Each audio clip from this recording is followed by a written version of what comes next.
Dengan suara gemuruh, aku melompat keluar. Daging sapi yang kulahap membuat virus Blacklightku berevolusi lagi. Kekuatan dan daya tahan sedikit meningkat.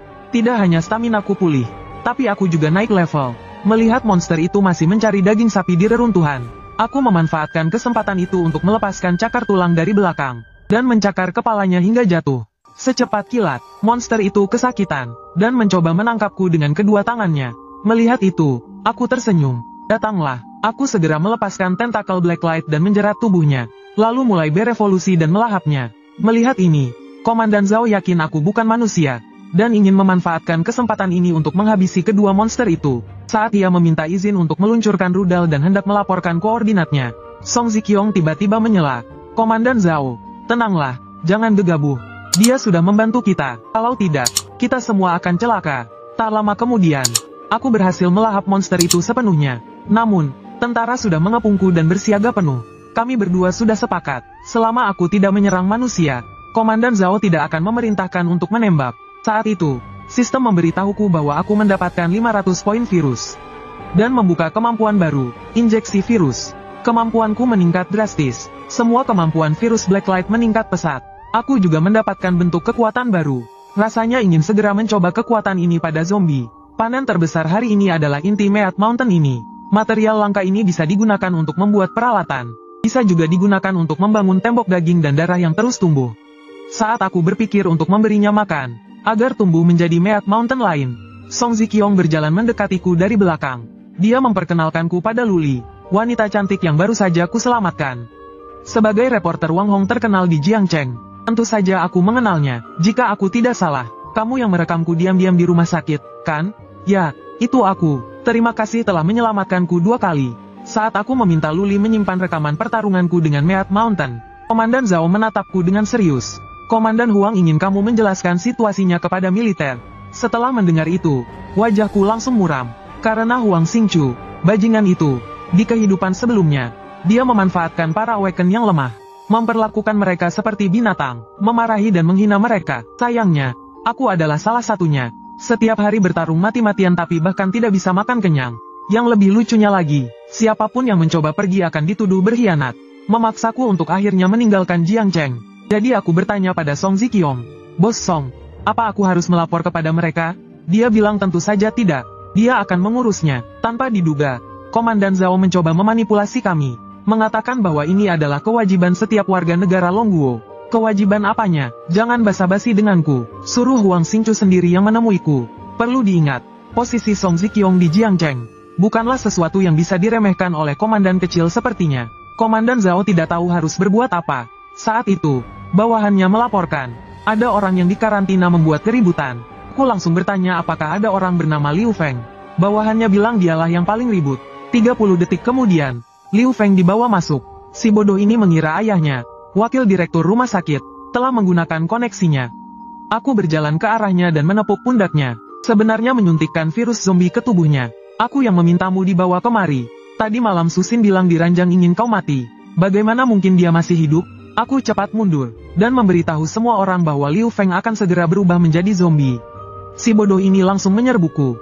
Dia tidak tahu virus itu telah sepenuhnya menyebar di tubuhnya. Detik berikutnya, Liu Feng berubah menjadi zombie. Dan aku sudah menyiapkan palu godam untuknya. Satu pukulan mengirimnya menemui nenek moyangnya. Kekuatannya lebih besar dari yang kukira. Komandan Zhao berseru aku adalah seorang manusia super. Bos Song, penampilanmu lumayan. Aku bisa memberimu beberapa informasi. Mendengar itu, dia segera merangkul lenganku. Apakah masih ada kesempatan untuk mendapatkanmu sekarang? Aku tersenyum. Tergantung penampilanmu selanjutnya. Setelah naik ke mobil mewah Song Ziqiong, dia mengundangku makan malam di rumahnya. Aku memintanya untuk tidak menggangguku sampai kami tiba di rumah. Karena aku belum melihat hadiah dari Rosan yang baru saja kukalahkan. Ternyata 2 buku skill, haus darah dan pertumbuhan otot. Meskipun tidak berguna bagiku, tapi di awal cobaan, nilai mereka sangat tinggi. Dan sudah waktunya bagiku untuk membangun kekuatanku sendiri. Kebetulan membunuh Rosan memberi 6 koin emas. Cukup untuk membuat grup obrolan. Aku bisa menggunakan grup ini untuk mengumpulkan para pelopor yang telah membangkitkan bakat mereka lebih awal, sepertiku. Membantu mereka membangun fondasi sebelum cobaan, dan membangun hubungan yang baik.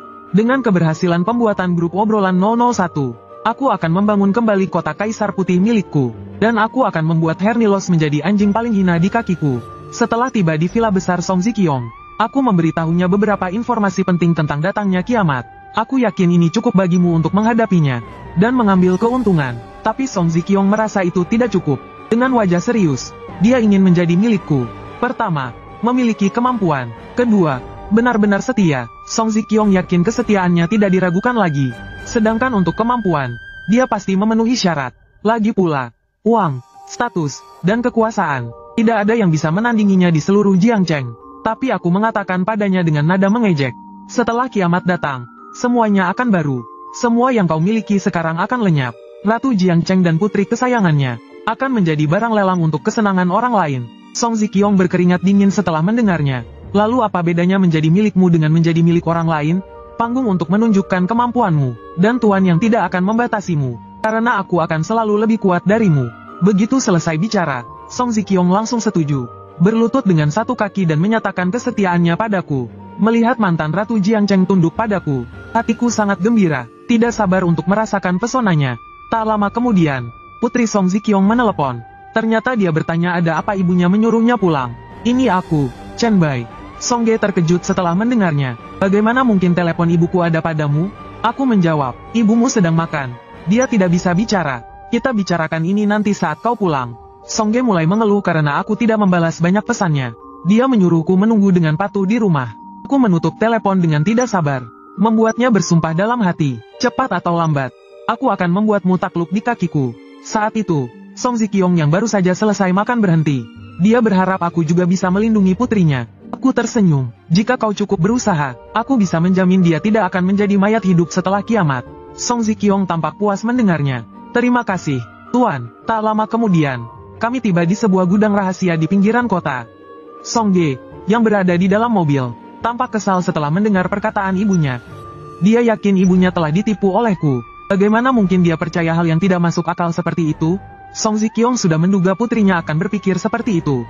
Dengan wajah serius, dia berkata, jangan bicara setelah keluar dari mobil. Lihat saja, Suanger bilang dia sudah mencari ke seluruh tempat yang digosipkan ada mayat hidup. Akhirnya dia menemukan tempat ini. Dulunya, tempat ini adalah kasino bawah tanah. Diperkirakan ada 160 mayat hidup di dalamnya. Sepertinya inilah lokasi kejadian aneh ketiga di Jiangcheng, rumah jagal mayat hidup. Hanya saja aku tidak tahu siapa pelopor yang melakukan ini. Saat pintu terbuka, segerombolan mayat hidup meraung dan berhamburan keluar. Mereka semua menyerbu ke arahku. Tapi aku berdiri diam tak bergerak.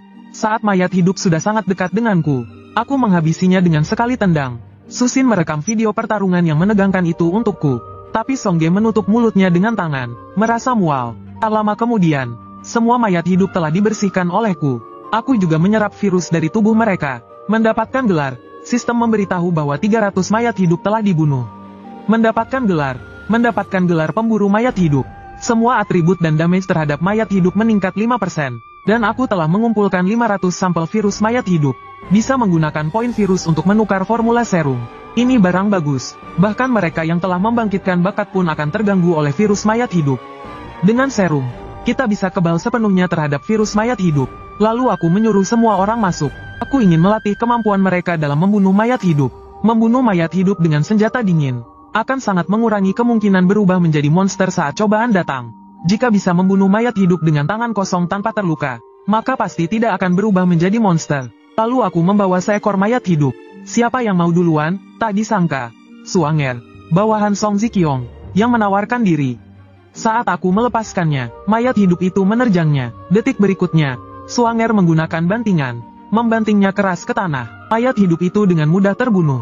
Aku merasa cukup puas melihatnya. Dia bisa menjadi bawahan yang baik di masa depan. Selanjutnya giliran Song Ziqiong. Dia menggunakan tongkat baseball untuk memukul mayat hidup itu. Akhirnya, setelah lebih dari 10 pukulan, dia berhasil. Di mataku, dia hanya cukup lulus. Tapi jika mayat hidupnya banyak, akan jadi masalah. Sedangkan Susin, karena tenaganya terlalu kecil, dia ditindih oleh mayat hidup. Untungnya, dengan pengetahuannya tentang anatomi tubuh manusia, dia berhasil membalikkan keadaan. Cukup lumayan. Sebaliknya, Song Ge yang terakhir maju. Dengan wajah ketakutan, malah sampai mengompol ketakutan. Meskipun Song Ziqiong berusaha membujuknya, dia tetap tidak berani maju. Melihat ini, aku agak kecewa. Aku segera memanggil Song Ziqiong, memintanya untuk menyelidiki di mana mayat hidup di Jiangcheng berkumpul. Dia tampak khawatir melihat putrinya. Bagaimana dengan Songge? Terlalu lemah. Kau latih dia perlahan-lahan saja. Tapi kami tidak punya kemampuan sepertimu untuk menghilangkan virus. Begitu dia selesai bicara, aku langsung memberinya formula serum. Song Ziqiong tampak terkejut melihatnya. Tapi langkah-langkahnya sangat rumit. Lalu aku memberitahunya bahwa dia bisa meletakkan bahan-bahannya di atas formula dan serum akan dibuat secara otomatis. Inilah yang membuat formula ramuan begitu berharga. Setelah mendengar itu, Song Ziqiong akhirnya merasa lega. Aku pasti akan melakukan yang terbaik untuk menyelesaikan tugas yang kau berikan.